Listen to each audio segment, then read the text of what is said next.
what is Ryan? What's the difference between a pre-approval versus a pre-qualification?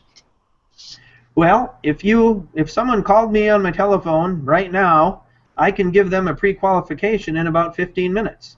I can talk to them. I like to get their credit. I don't give pre-qualifications without credits, but I talk to them, and they can snap me a picture of their pay stub, and they can tell me what they make and where they work. They can tell me their story, and I can look at their credit, and I can say, hey, this person is, by my understanding of their income and their debts, that they can be qualified for this purchase. And then we would write a pre-qualification letter that I've looked at their information and spoken with them and looked at their credit, and they're pre-qualified.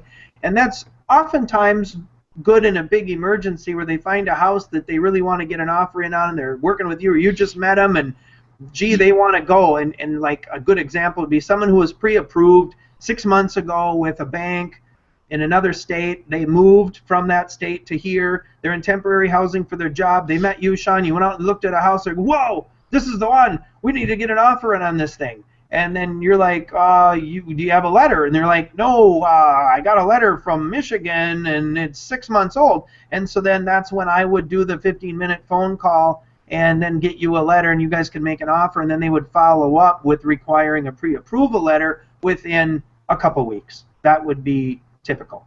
Okay. And a pre-approval letter then is after I've received all the documentation and it's been verified and underwritten by our underwriters. Okay.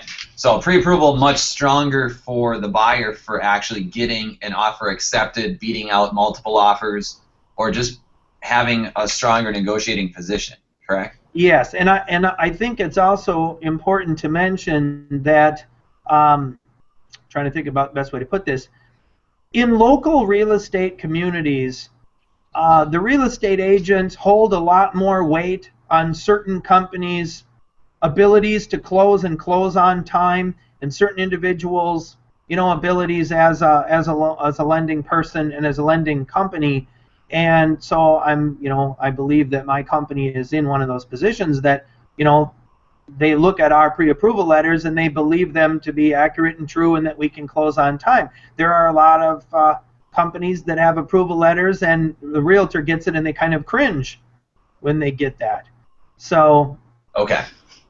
All right. You can speak on that more than I can.